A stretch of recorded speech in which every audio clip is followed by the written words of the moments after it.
So this is my brainstorming sheet with my sketches. I made a list of words that just came to the top of my head, and I'm trying to incorporate those words into a design. I created an interior scene and an exterior scene. I'm going to begin with the interior scene. So we start with a horizon line. You make a vanishing point, and since this is my interior, I'm creating a back wall here. So I'm creating just a rectangle around that vanishing point.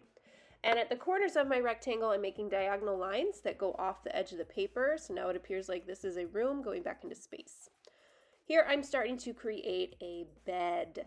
So I'm creating the sides of the bed, and notice how the other parts are moving towards that vanishing point. And look how I use my ruler the entire time.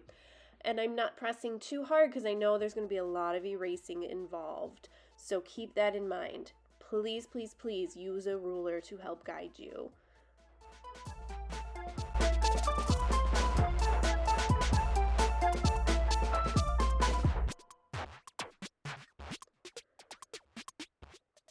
So in this design, I'm incorporating those words. So a lot of this is not going to make sense because we learned about surrealism.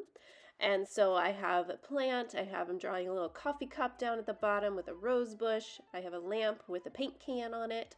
And in this window in the background, I'm creating more one-point perspective that you'll see once I shade this all in and make it a little darker. But you can tell I'm still at the beginning sketchy kind of phase, and everything's remaining pretty light in general. Notice how I use this ruler. I'm creating like wooden floors as they go across. They're all hitting the point. And this should take you a little while. This is not a quick drawing. Now I'm just redefining some of these shapes so I know exactly what they look like. So this one I'm adding value. You could color yours in. I decided just to do value and shade. So I'm showing lights and darks, and in my brain I'm choosing the moments that need to be light and that need to be dark. I'm trying to think where the light is hitting. This eyeball at the top of my page is technically my light, even though that doesn't really make sense, but it's surreal, so that's what we're going with. So I am just carefully shading in with my pencil. I have two pencils there. One is for getting into the tinier moments. The other is for larger shapes and shading those in. And just be careful, you don't want to get this too smudgy, so you might need to put a paper underneath your hand so it doesn't rest on the pencil marks and start to smudge everything up. So this, again, if you're going to be shading this in, it should take quite a while. You should not be done with this very, very quickly. If you really, really care about it, it should take you some time. Think about every moment of the artwork and what needs attention.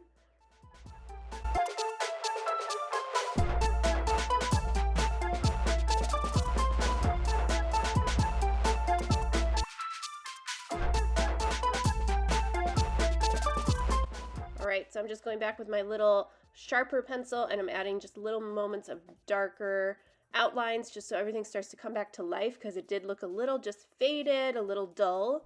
So I am just making those editing choices here and making sure every little moment gets attention. So there is my final piece. This is my interior scene, all done with value and pencil.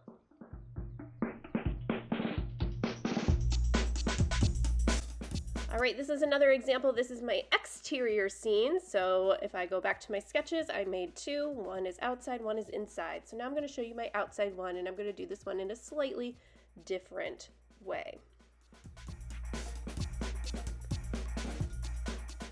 So here is my drawing. You can see I've already drawn some of it. You can see my horizon line across the center, and there's a vanishing point right there in the middle. And I'm creating this final shape down here at the bottom. This is my little coffee mug for this one. I'm still using the same set of words that I used for the other piece, just doing this in a different way. So this one I am going to outline with Sharpie. So you see me going over my pencil marks with a Sharpie. And this is an outdoor scene, so I created like a cityscape in a way. So I'm designing these different types of buildings. I'm going to put a little river in the center here. And again, it's surrealism, so some of the things that you see are not going to make sense totally. So I have this little candy shop. I have a coffee mug down there at the bottom. Here's my trees. All these were words on my piece of paper. Here is the bed.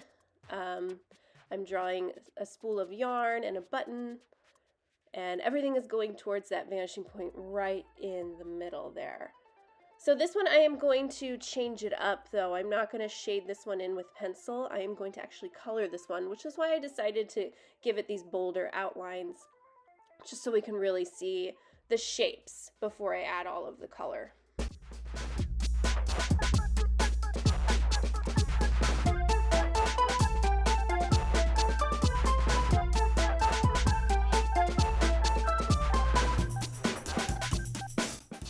So I'm picking crayon, believe it or not, because I actually really like crayons, and I'm going to think about all those skill builders we learned in class, and like I'm really going to pay attention to layering. So I'm deciding what parts of the buildings are going to be in light and what parts are going to be more in shadow. So I'm deciding the parts facing the viewer are going to just have a little bit more shadow on them. So you see I used a pink, and now I'm using more of this violet-y kind of color, this red violet, to layer over the pink. So I'm layering colors. Think like you're mixing paints, right? Except you're just doing it with crayons. And this way you get more depth to the piece, and it's going to appear more interesting, more vibrant, rather than just flat color all the way through. All right, so here I'm coloring and I'm layering, and I put a sun way back by my vanishing point that is setting, and so all the parts of the buildings that are facing inward are going to have a little more yellow to them, a little lighter part to them, to show that sunshine coming down this little river canal thingy I drew. So here you can see I'm just going ahead and continuing with the coloring process with the crayons, and through each object that I color in, I am really thinking like, where would the light be hitting, what parts would be darker, and how can I build up that depth of color by layering. So if we look at this little building back here, I'm just doing red. I go on top with another layer of red to make the part facing us a little lighter. I put some orange on the other side and some yellow to make it appear a little more like the sunshine is hitting it. And then there on the roof, put a little yellow on the brown, and then I put a little black on the brown on the other side to show that value, that dark and that light. All right, so now I'm beginning the sky, and I know I want a vibrant sunset here, so I'm doing yellow radiating around the sun itself, and then I'm moving into more of a yellow-orange, and I'm letting them kind of blend into one another.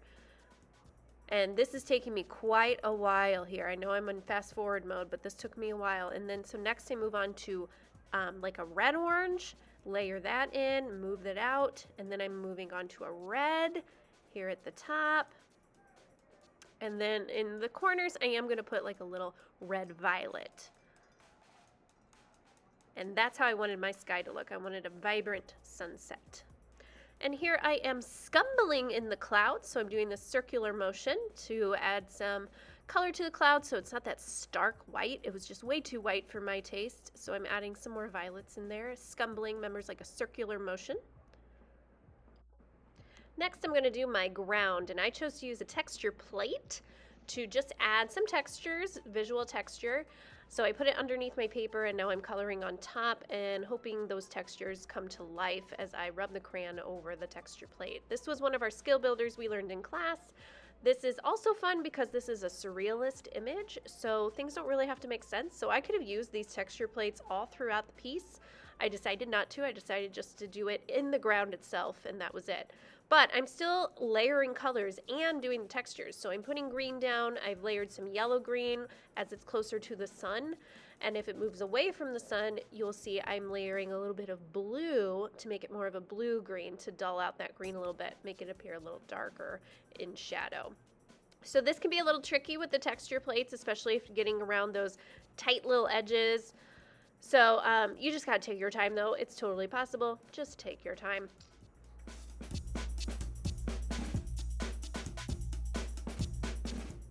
So here I am just putting on, final touches on my coffee mug and on the sails of my little boat. Overall, I am complete. This is done entirely with crayons, and I used some of the skill builders we learned in class. Scumbling for the clouds, layering of colors. I did value, light and dark, and I did the texture plates for the ground. And on this example, I used just pencil, but I used hatching marks, shading. I did some scumbling in the rug, and I showed lights and darks. So here's two examples of one point perspective.